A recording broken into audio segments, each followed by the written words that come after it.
लेकिन उनसे बड़ा झूठा तो कोई पैदा नहीं हुआ।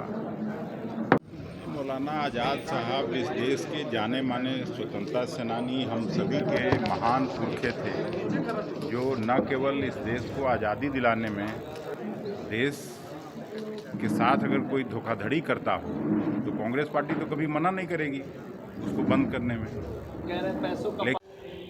जहां एक तरफ भाजपा बटेंगे तो कटेंगे और हिंदू स्वाभिमान यात्रा निकाल रही है, वहीं पे कांग्रेस आज सदाकत आश्रम में देश के पहले शिक्षा मंत्री मौलाना अबुल आज़ाद के जयंती समारोह मना रही है और देश में एक मिसाल कायम कर रही है कि हमारे देश में जो है सारे धर्म जो है एक समान है, सारे धर्म के लोग जो हैं वो एक समान है। और जो मौलाना अबुल कलाम आज़ाद के जो है ये इस तरीके से आज जयंती मना रही है, उसके लिए जो है कांग्रेस जो है आज बहुत बड़ा मिसाल कायम कर रही है। और इस मौके पे अखिलेश सिंह जो हैं, जो प्रदेश अध्यक्ष हैं कांग्रेस के, उन्होंने माल्यार्पण किया है, फूल पुष्प जो है वो अर्पण किया है उनके तस्वीर पे। और देखिए क्या कुछ कह रहे हैं इस मौके पे। मौलाना आज़ाद साहब इस देश के जाने माने स्वतंत्रता सेनानी, हम सभी के महान पुरखे थे, जो न केवल इस देश को आज़ादी दिलाने में, कांग्रेस संगठन को धारदार बनाने में और देश के पहले शिक्षा मंत्री के रूप में आज जो सब कुछ इसरो और आईआईटी, आईआईएम सब दिख रहा है, सब में उनका भारी योगदान रहा है। और उन्होंने ऐसी नीतियां बनाई जिसके वजह से देश आज वहां पहुंचा है जहां की हम लोग कल्पना करते थे। प्रधानमंत्री मोदी ने कहा है कि कांग्रेस सिर्फ अपना तिजोरी भरने में लगी हुई है, उसको आम जनता से कोई मतलब नहीं है। मतलब हम लोग तो विरोधी दल के रूप में काम कर रहे हैं इस देश में, पिछले 11 साल से वही प्रधानमंत्री हैं। और अगर ऐसा सब कुछ सचमुच कांग्रेस पार्टी कर रही है या कोई और कर रहा है, तो उनके साथ इतनी बड़ी जांच एजेंसियां हैं, सीबीआई, ईडी, इनकम टैक्स, सबको करके उनको बंद करवाना चाहिए।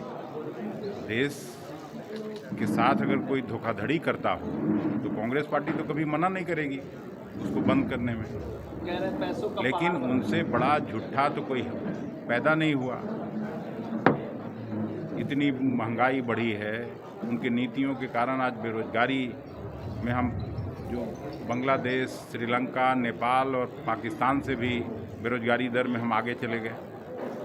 तो उनको अपनी तरफ देखना चाहिए और अपनी नीतियों पर फिर से रिव्यू करना चाहिए, करेक्टली मेजर लेना चाहिए। सुधाकर के जो बयान पे क्या कहेंगे आप? उन्होंने कहा है कि हम राशि मारेंगे अगर भाजपा वालों को, और विधायक की आज मौलाना आज़ाद साहब की 136वीं जयंती है, उन्हीं पर क्वेश्चन पूछिए तो ठीक है, बाकी ये सब चलते रहता है चुनाव में। ठीक है भाई, 4 सीटों पे जो उपचुनाव, चारों सीट पर इंडिया गठबंधन भारी अंतर से चुनाव जीतने जा रहा है। मैं चुनाव से ही आज लौटा हूँ, 3 जगह तो मैं कम से कम होके आया हूँ और तीनों जगह इंडिया गठबंधन भारी अंतर से चुनाव जीतेगा। ठीक है, धन्यवाद। झारखंड में 2/3 बहुमत से इंडिया गठबंधन की सरकार बनेगी। फिर से हेमंत जी वहाँ मुख्यमंत्री बनेंगे, कांग्रेस के साथ सरकार बनेगी, ये मैं आश्वस्त हूँ। धन्यवाद जी। तो आपने सुना अखिलेश सिंह को, जिस तरीके से वो इस दौरान मीडिया से मुखातिब होते हुए भाजपा को सबसे बड़ा झूठा करार दिया है।